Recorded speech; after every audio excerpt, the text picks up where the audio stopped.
जय श्री कृष्ण। आज प्रतिपदा तिथि है। भगवान विष्णु, भगवान पुरुषोत्तम के स्मरण से बात शुरू करते हैं।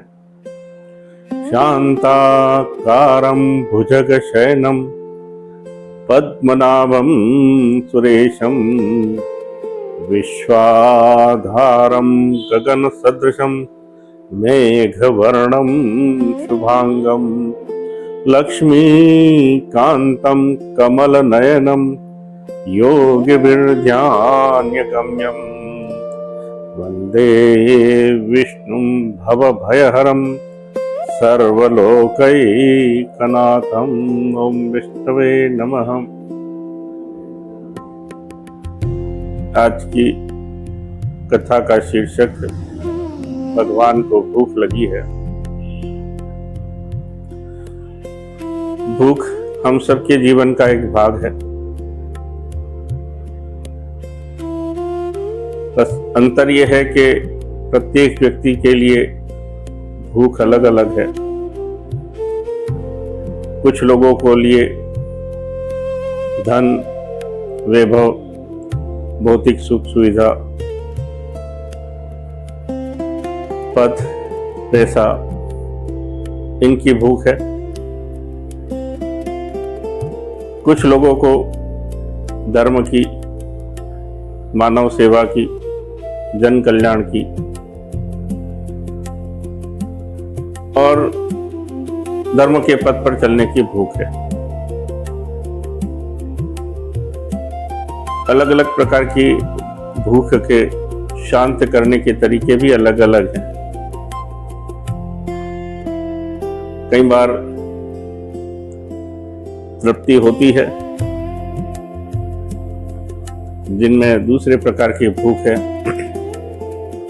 उनमें तृप्ति जल्दी से हो जाती है, और जिन्हें पैसा, पद,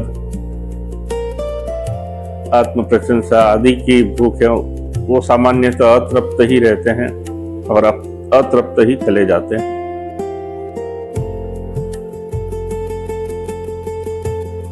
कथा कुछ इस प्रकार की है। एक गांव में एक वृद्ध महिला अपने पुत्र के साथ रहती थी। पुत्र में शारीरिक रूप से कहीं कोई कमी नहीं थी। वह एक सामान्य पुरुष की भांति ही था, लेकिन उसकी सबसे बड़ी कमी ये थी कि उसे भूख नहीं लगती थी। वृद्ध माता विभिन्न प्रकार के व्यंजन, विभिन्न प्रकार के भोजन बना करके अपने उस पुत्र को देती थी, इस कामना के साथ कि ये कुछ न कुछ तो खा लेगा। लेकिन उस बालक के लिए कुछ भी खाना संभव नहीं था।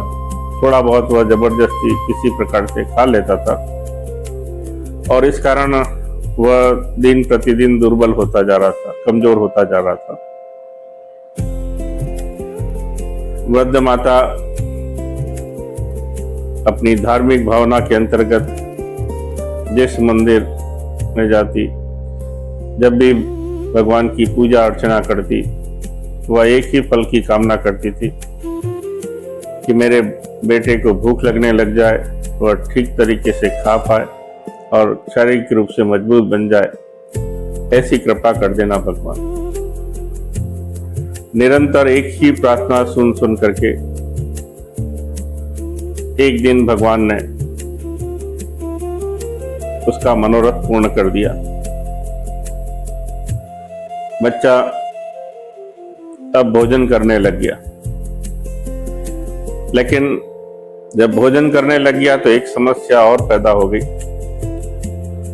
अब बच्चे की भूख है वह खत्म होने का नाम ही नहीं लेती। वृद्धा जो कुछ जितना बनाती, उसका बेटा वो सब खा लेता, और उसके पश्चात भी उसे संतोष नहीं होता। उसे लगता कि कुछ और खा लेते तो तृप्ति हो जाती। शुरू में तो वृद्धा को अच्छा लगा, लेकिन बाद में ये समस्या बन गया, क्योंकि उस परिवार के खर्चे बढ़ गए थे और खर्च बढ़ने के साथ साथ ही वो वृद्धा भी दिन भर भोजन बना करके परेशान हो गई, लेकिन बच्चे के लिए अतृप्ति उसी प्रकार से बनी रही जिस प्रकार से धन के प्रति अतृप्ति हमें बनी रहती है।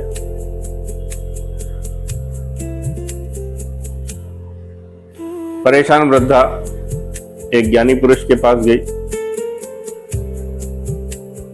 और अपनी व्यथा सुनाई। तो उस ज्ञानी पुरुष ने उसे एक उपाय सुझाया कि आप धर्म कर्म में रुचि रखने वाली धार्मिक महिला हैं, एक काम करें, पुरुषोत्तम माह आने वाला है, इस बार भगवान पुरुषोत्तम की आराधना पूरे मनोयोग से करना, नदी स्नान करना, काट गौर माता की पूजा करना, भगवत ध्यान में ही अपना मन लगाना, इस प्रकार से पूरे मनोयोग से आप पुरुषोत्तम व्रत करना, भगवान पुरुषोत्तम अवश्य आपकी सुनेंगे। वृद्धा को भी उपाय अच्छा लगा, उसने आकर के अपने बेटे को बताया, इस बार पुरुषोत्तम महीना में इस रूप में करने जा रही हूँ। बच्चा भी सहमत हो गया कि मैं भी आपके साथ साथ आऊंगा और अपन दोनों मिलकर के भगवान पुरुषोत्तम की कृपा प्राप्त करने का प्रयास करेंगे।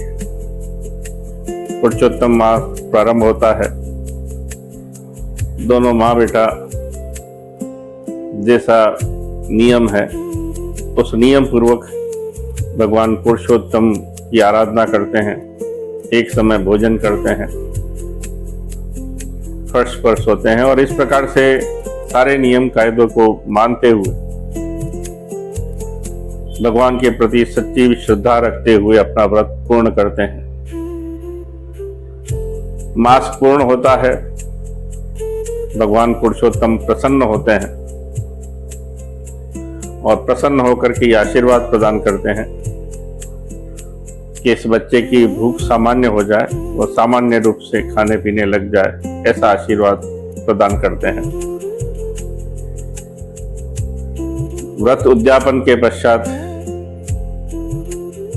बच्चे को ये महसूस होता है कि अब उसे न तो बहुत ज्यादा भूख लग रही है और न ही पूर्व की भांति भूख न लगने वाली समस्या है। वह दोनों समय भोजन सामान्य रूप में करके तृप्त होने लग गया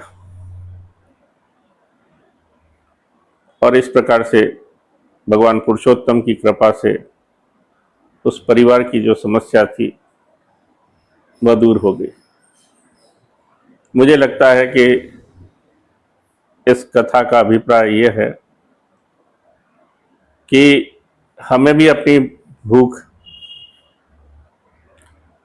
नियंत्रित रखनी चाहिए, चाहे वह धन की हो, भौतिक सुखों की हो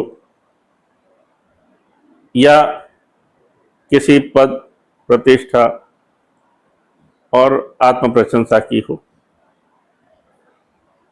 और इसके विपरीत